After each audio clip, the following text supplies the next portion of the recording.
you all can hear me. First of all, good evening, ladies and gentlemen.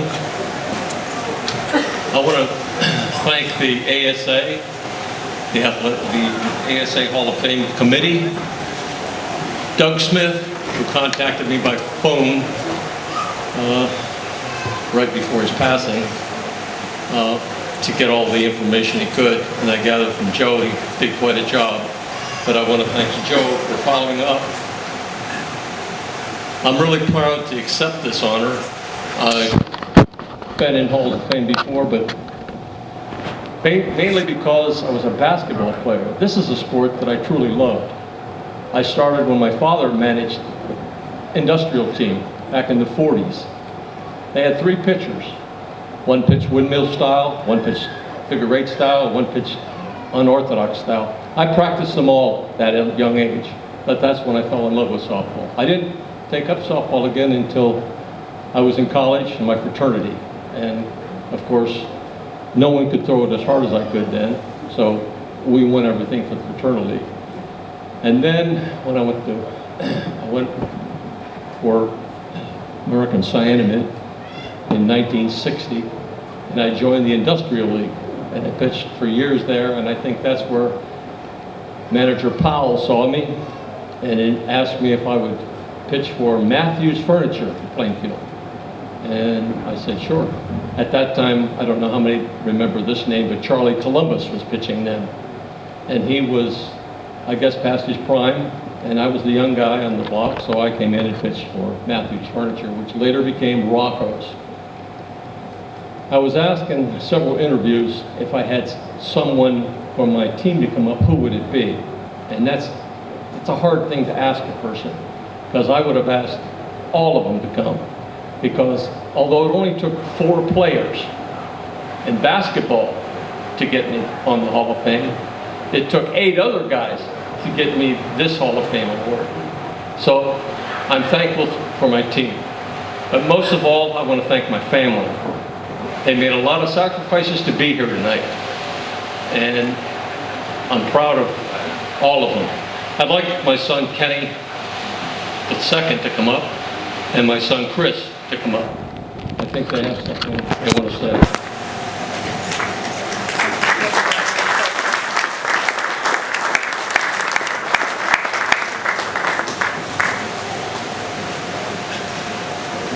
Good evening.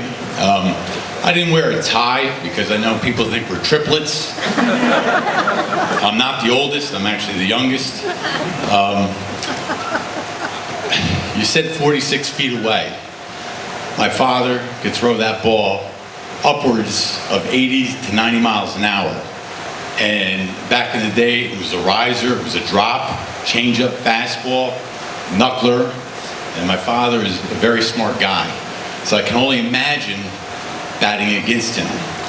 But I did get the opportunity, he didn't say, no one said, that before every game we went in the back of our house to warm Dad up. And my brother and I would do rock, paper, scissors, odd or even, who was going to stand up and be the batter, and who was going to catch him. And I'm talking, I was 10, my brother was 12. And he warmed up to game speed.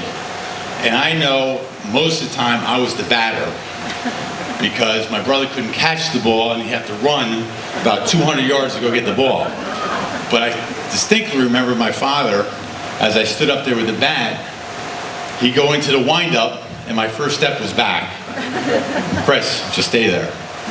Then warm up, throw another one, I step back. Chris, you do that again, I'm gonna hit you. I'm through therapy now. But I'm very proud of my father. It was fun growing up watching him pitch.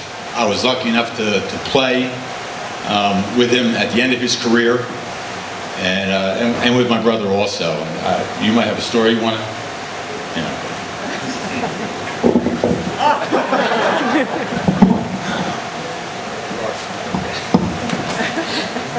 First thing I'd like to do is my brother and I would thank the Hall for recognizing my dad's accomplishments and efforts out on the softball field.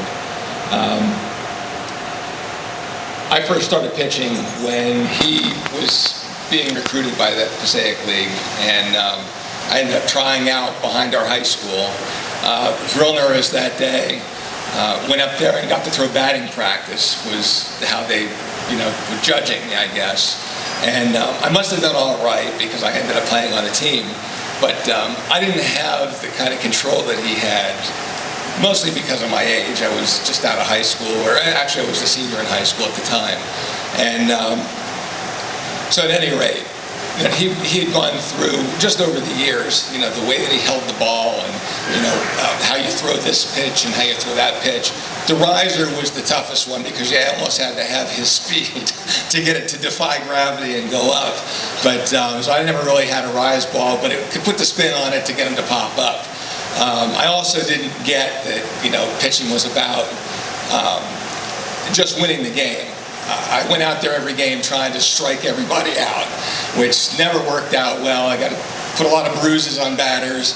And one of the things that he did tell me was, you don't have to apologize to them, but you should ask them if they're all right as they're going up the first baseline. And I'm sure that what I was putting on their side or their back wasn't anywhere near what he could do. But so at any rate, he worked with me, with any questions that I had, and just a real good teacher. He ended up playing first base sometimes when I was on the mound, and always encouraging. He'd stand over there and say, I'd get 3 balls on the guy, and I'd look over at him, and he'd say, don't send them down here, I don't want them. so there was that, and I don't know, I'm at a loss for words, but I'm real proud of my dad, and we spent a lot of years watching him play, and he did it effortlessly, which was the thing that I'm going to take away from that. But thank you very much. Maybe it was a mistake handing the microphone. I said I was going to ask my wife to come up because you'd still be here. I want to just mention one funny anecdote from my career. Is I played in a lot of prisons, softball.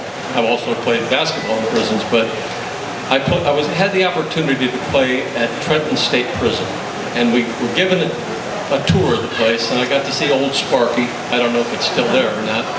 But when the game started, we played in the exercise yard, and I noticed that there were quite a few, I think they were called Black Panthers back then. They were all no shirts on, no hair, standing at attention in the hot sun while we're playing the game.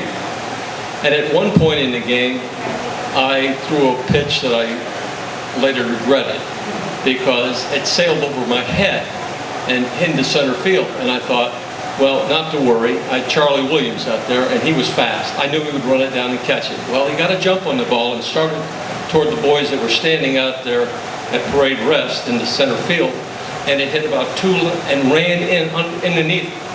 And I turned around and I said, go get it, Charlie.